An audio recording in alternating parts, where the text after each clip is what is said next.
All right, everybody. We have a few quick announcements before we'll open the floor up for an opening statement from Coach Ralph, followed by questions for both Mikayla and Justine. But before that, we ask that everybody please silence your cell phones.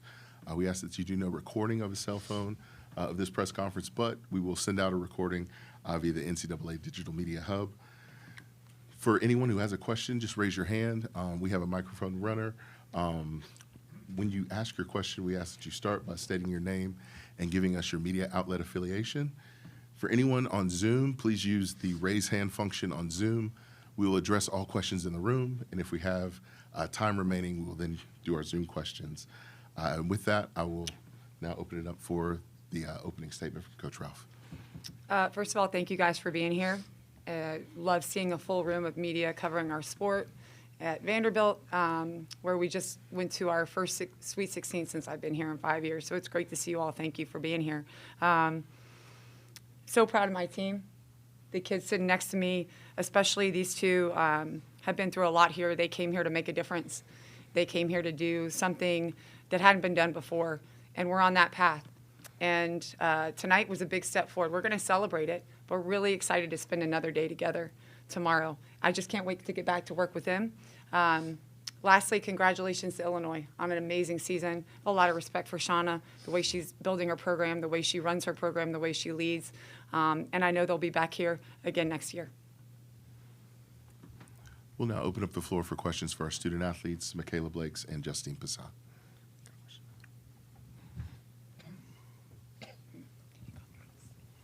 Justine, you talked yesterday about the home court advantage. You knew it was going to be your last game ever in this building tonight, and when things were maybe a little bit slow early on, you looked like the one who was locked in right from the start. What was your mindset tonight, and how big were some of those early shots going down? I think for me, I told Coach Kev this before the game. I said I'll fall out on the court if I have to. I knew it was my last game here in Memorial, and as much as this program and everyone around me has given to me, I just wanted to give it back one last time.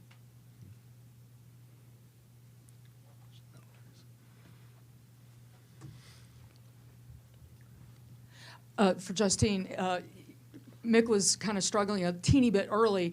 When she is missing some shots, she just missed a triple-double tonight. 10 rebounds, 9 assists, 4 steals.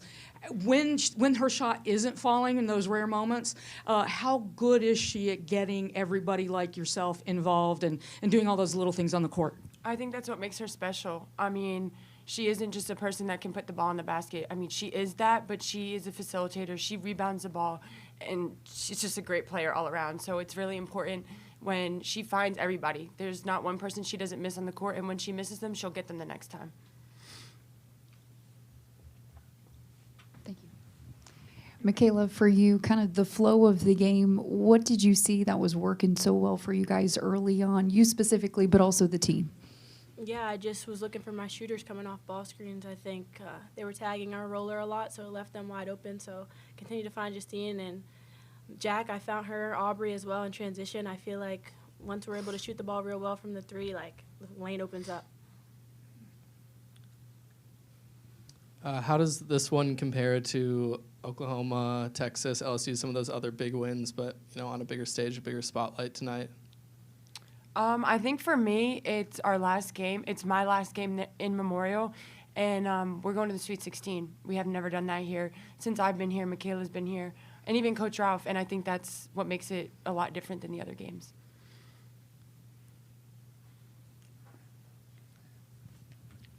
Mikayla, this is for you.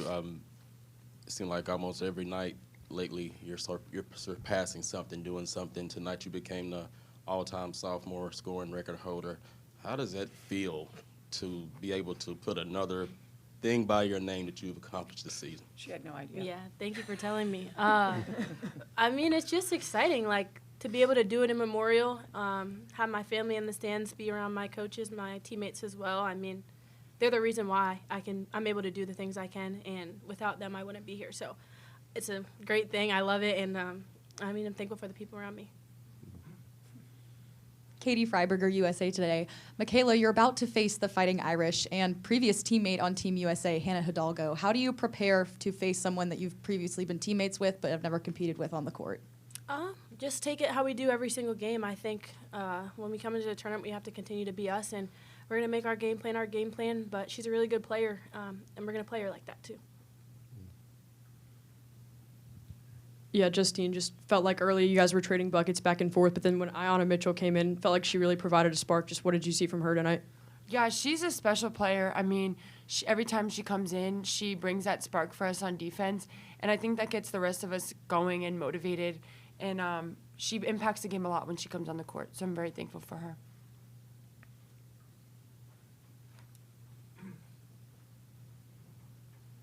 What was the discussion there early in the fourth quarter about how to navigate and get out of that press? I know, just if there was a rough patch, a couple turnovers there, how did you guys navigate that and get out of it?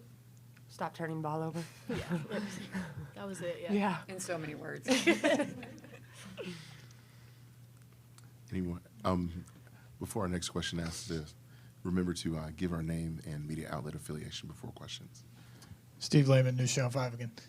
For both of you, you guys, this was obviously a goal. It's not the end goal for you, but can you appreciate, after everything you've been through, just this moment tonight of punching that ticket to the Sweet 16? I mean, yeah, I'm going to appreciate it for tonight, but life goes on, life moves forward. We have more games to play, and we're going to focus on that. But to be able to do it, this is what I came here to do, and to continue to do it, not just stop here, but for the upcoming years as well, be able to compete for championships. So I feel like this is a step in the right direction for this program. I would agree with exactly what she said. Joe Rexter with The Athletic. For both of you, why is Coach Ralph so effective? We'll be here for a long time. Yeah, literally. I'll say it short. I think she's changed my life. I'm going to get emotional, so I'm not going to say a lot. But I'm super thankful for her.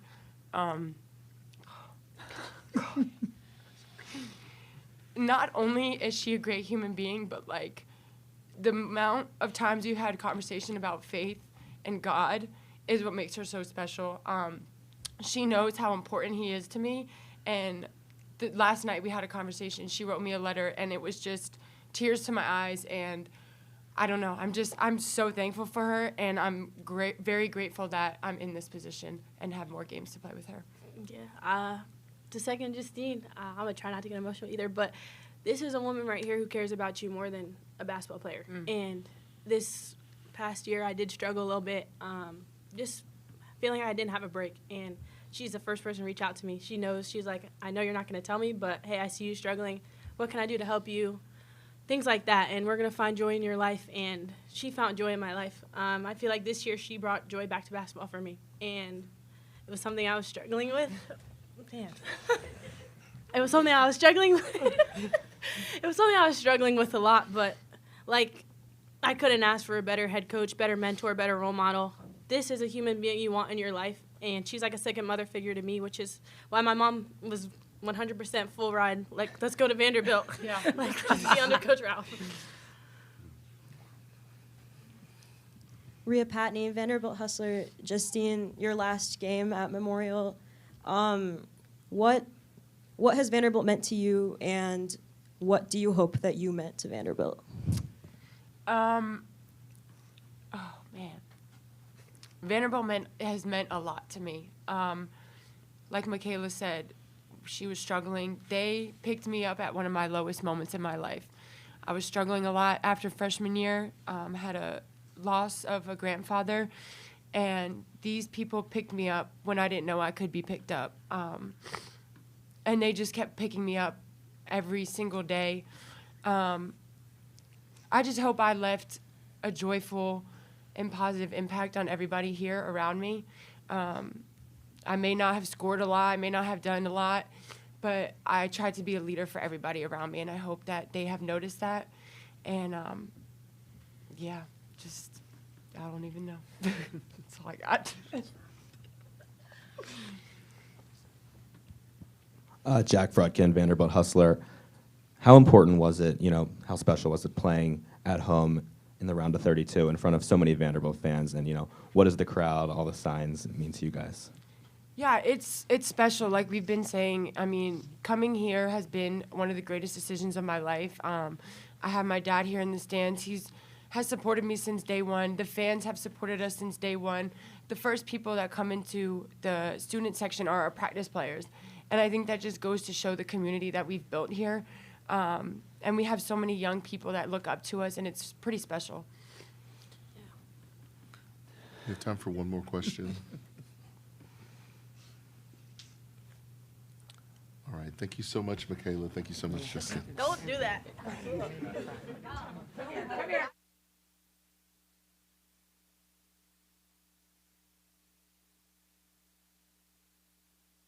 That's all right. I'm going to get you later. Oh, I thought you was coming with them. Yeah, I got to say.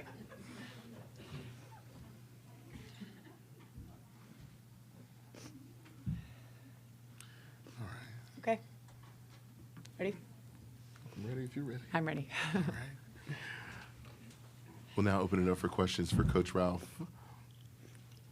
Shea, just Elena Morris, Vandy 24/7. Just some tears from you as well. Yeah. Just what does this group mean to you? I know you guys are not done yet, but obviously a lot of emotion. Just want to get your thoughts on that. Yeah, I mean, it is, I think, okay to have emotion. I try not to be emotional. I try to teach them not to operate emotionally, but we're human beings and we have emotion. I think what you just heard from those two, and everybody has a story. I talk about this all the time. We all have stories.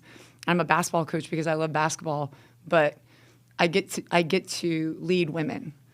I get to impact lives positively. That's my real job. That's my job because people did it for me. And if I'm honest, that lady sitting right back there, she did it for me too. So we have we have a great community of people here who lift women up, who know when to lead and know when to follow, who play the game of basketball really well because we love it, who pour into people really well. We came here to win. That's the name of the game. But at the end of the day, if we can help them learn how to be winners, how to handle adversity, how to be strong women, what it looks like to be part of a community and part of a team, then we've done our jobs. We've done our jobs. And the last thing I'll say is that I get emotional talking about Candace because I think what makes me so proud to be at Vanderbilt, why I love it so much here, is that we get the opportunity and the platform and the stage right now to show people, to show the world what it looks like to invest in women. That's what she does every single day. She invests in women. She invests in protecting the experience of the college student athlete. She invests in people. She invests in leaders. She does it with an open heart. She does it on the biggest stage. She does it day in and day out. The things that I do for my players, that woman back there has done for me. And it's allowed me to pay it forward. We wouldn't be where we are without her and a partnership with the chancellor. But it's from the top down. So the way that I lead is the way that she leads. And we're just grateful, all of us, to be here at Vanderbilt.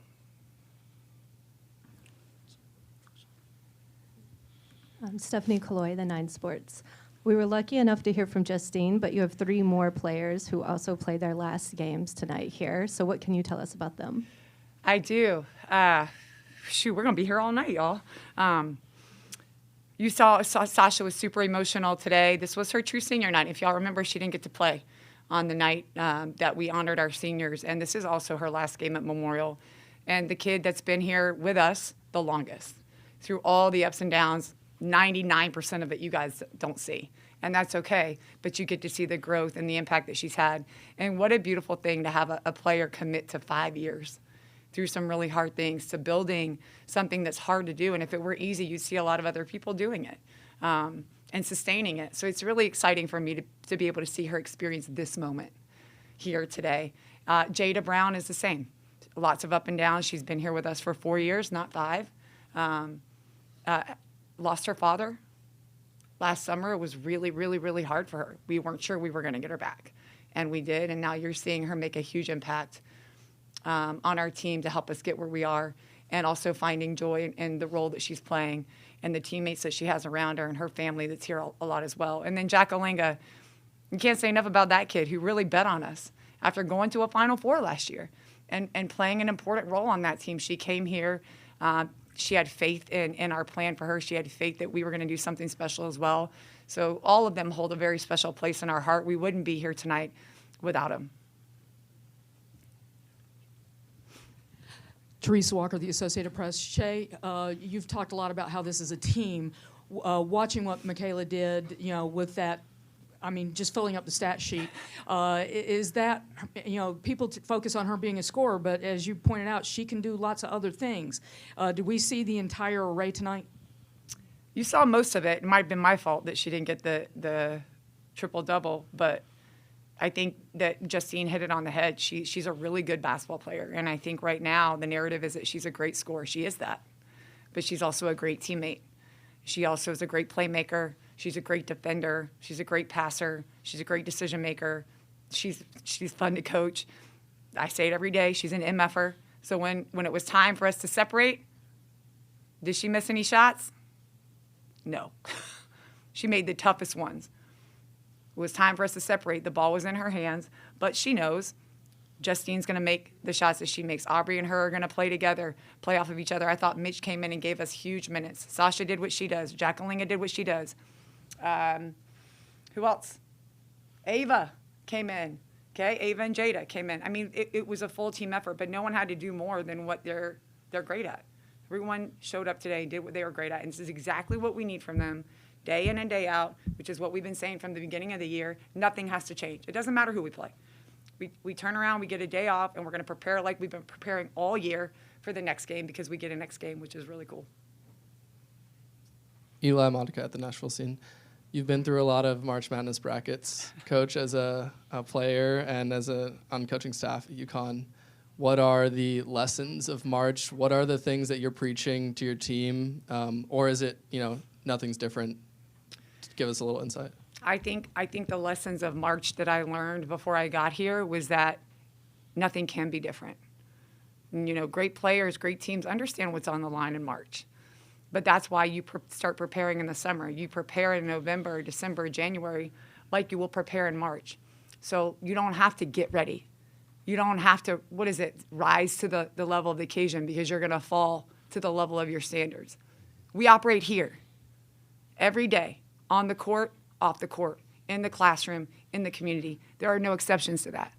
So nothing has to change. We're ready. We're prepared. Now we just have to continue doing what we're doing, put our head down, stay focused on the work, eliminate distractions, and get ready for our next game. I feel like you've given that same speech. I have a few times. I've also been given that speech.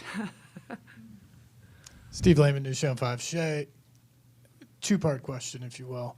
One, just surface level, what everybody sees. You get a big crowd here tonight, second-round game. I know you've been building for that. You win, and you're off to the Sweet 16. What does that mean? And then the second part of it, in building a program that can do that, you elicited the emotions we just saw from Mikayla and Justine about the interpersonal part of that. Mm-hmm. How gratifying is that while winning basketball? I would say to the first part of your question, I was blessed to be able to play in front of a full stand of people, 10,000 people every game. And I think when I was a player, I took that for granted. I did. But I did learn along the way, especially when I wasn't able to play, how important community was and how those fans and that community and the students and the parents and the teachers and all the people that showed up poured into me as a human being. So I always wrapped my identity around a basketball player, but they lifted me up. And so to be here tonight and Saturday night and see our fans, Commodore Nation, our alums, our professors, our coaching community, our athletes, little kids, my daughter, our families show up and do the same thing for us. They poured into us. They lifted us up. And we wouldn't be here without them. And I just want them to know that we know that and that we will continue to honor that you show up for us. We will play for you always. And hopefully we will be able to show up for you in many, many other ways than just playing a basketball game. We represent you, and we're very proud to do that. The second part of the question, I don't know that I would use the word gratifying, although I understand it. I think that this is just the plan and purpose for my life. It's that simple, and my steps have been ordered, and I have faith in that. I have faith in the people that God has put around me, and I understand that those he challenges deeply, he expects a lot from. And so for me, I've been through a lot. I've also experienced a lot of amazing things. Wouldn't it be a shame if I wasn't able to do that for the next generation, if I wasn't able to use what I learned, the things that I got to experience as a player, the ways that I'm growing as a woman, as a leader, as a coach, as a wife, as a mom, to be able to show the next generation of women that they can do the same thing, to teach them how to do the same thing on and off the basketball court. That's the plan and purpose for my life, and I'm going to live it out boldly. Katie Freiberger, USA Today. I feel like I'm getting so much life advice even just sitting here. But how do you change those emotions and tears into momentum like you were talking about? I think you acknowledge them. I think you just, you let the feelings are normal. That's a normal part of life, and it's cool that you have them. And I want them to celebrate that it's meaningful, and then they understand we get to work the next day. And listen, if you had known me 20 years ago, you wouldn't have gotten as much advice. I'm telling you, I learned the hard way a lot. But I think you just acknowledge it. You acknowledge it. Emotions are a normal part of life. I love that they feel comfortable enough to have them. We do have a lot of conversations, and that's important too. But we celebrate tonight. We have a great time together. We acknowledge what we've done to get to this point, and then we wake up tomorrow, like Mikayla said, it's another day. And the past is the past, and now hopefully we get tomorrow. And we'll do our best with that day, and then hopefully we'll have another day, and we'll do our best with that day as well. Last question from Teresa. Teresa Walker, Associated Press. Shea, 6 SEC teams are in the Sweet 16, but there's going to be 2 games, SEC on SEC, South Carolina, Oklahoma, Texas, Kentucky. Nice sign of this conference's strength at this stage, but might it have been better if it was a little spread out? I can't control it. I think it's a great sign for the conference. You can't really control if it's spread out or not. But you know how we feel about the SEC conference. It's the best conference in the country. If you want to win a championship, you're going to have to come through us. So it's not a surprise to me that we're seeing that many teams in. And we'll see. Hopefully, we'll continue to be one of them. Thank you so much, Coach Ralph. Thank you to everyone. We will send out a recording of this press conference on the NCAA Digital Media Hub. There will also be an accompanying transcript. Thank you. Thank you.